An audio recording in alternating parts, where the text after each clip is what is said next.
Good morning and welcome back to Margin. This morning we're going to talk about my thoughts on the van life movement. This is part 2 of a 2-part series, so let's jump right into it.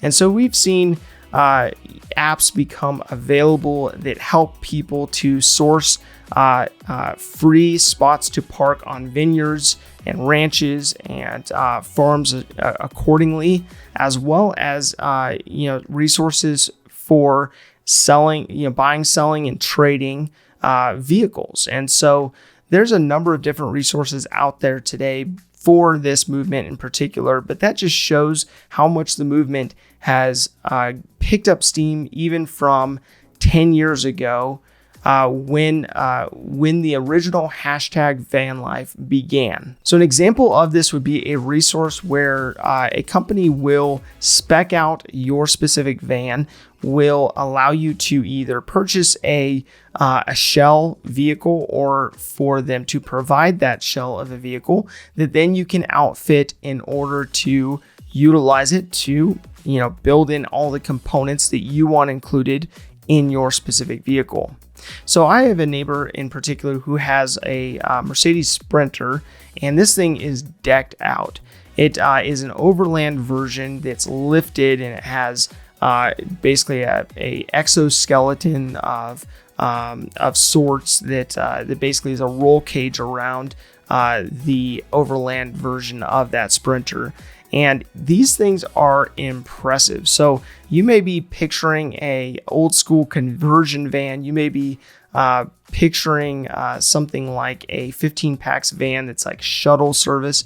But typically people are utilizing some pretty nice vehicles in order to retrofit them to hit the roads and to be able to take those vehicles on these long road trips of sorts and living out of them. So sometimes it can be pretty shocking as to how expensive these builds can get. Now that overland version of the Sprinter is an expensive vehicle, but when you go research this, it's actually even more eye-opening from a standpoint of how much the shell of the vehicle would cost, plus the retrofit. Now the retrofits can push into the multiple hundreds of thousands of dollars in order to retrofit that vehicle to your liking.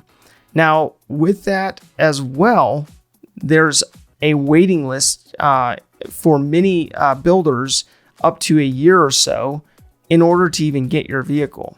And so you'll want to consider, if you are looking at living the van life at least part-time, or if you want to explore it full-time, that lead time. And so you may be able to use the auto trader of sorts for van life in order to buy a used one. But if you're considering buying a new one, you'll want to build out your timeline accordingly. So although it may be exciting to look into something like van life in order to join that community and to be able to explore in a vehicle that has a little bit more capability than a motorhome may. You may want to also consider the fact that if you have been going off of social media in order to drive that excitement, that highlight reel may not actually measure up to the reality of living that life. And so you'll want to consider, if you are considering, van life, you will want to consider what it would look like to work remote from that space. Having internet connectivity to be able to continue working remote while you're traveling, and to figure out, okay, how do you wash clothes? How do you take showers? How do you maintain the vehicle, and so on and so forth? But actually thinking through that process before you go ahead and buy a secondhand vehicle or go have one built. So it may be very appealing to look at the van life movement and see the opportunity of going and basically selling what you have, living in a smaller footprint and being able to travel the way that you've wanted to.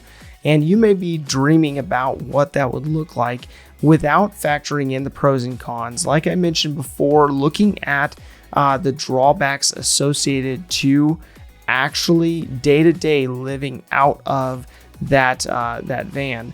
But you also want to look at the pros according to it as well. You want to look at what benefits may come from that level of freedom and weighing those two based on the lifestyle that you want to live. So what I would recommend is, if you want to explore this, you may want to look at renting one initially, trying out the weekends or trying out a specific amount of time that you're going to explore, and look at whether that lifestyle is even possible for you, your spouse, and your family, or if it's something that you can do as a vacation, but is not a full-time commitment per se. So you may be an all or nothing kind of person where it's really difficult for you not to fully commit to something like the van life movement.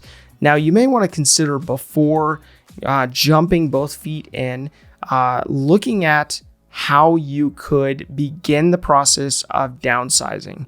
Maybe that is you moving from your current house into a smaller house, downsizing your items and so on and so forth, and then moving to a tiny house, and then to a van of sorts, a retrofit of sorts. And so you may want to consider doing a tiered approach. And one thing I would encourage you to explore is the fact that moving from a house that maybe you own, has its perks in and of itself, and in regards to it typically appreciating.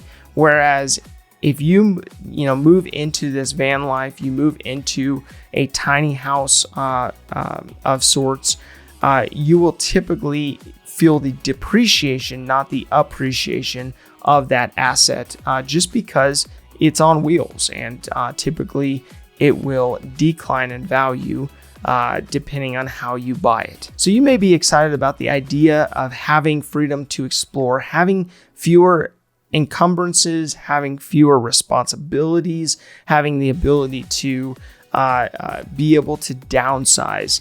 But my call to action today is to really look at what you own, and looking at it from a standpoint of not only downsizing from a house to a tiny house, as I mentioned in the last episode, but taking that even bigger leap from a house to the van life movement, and what that would actually look like, and whether that's the lifestyle you want to have.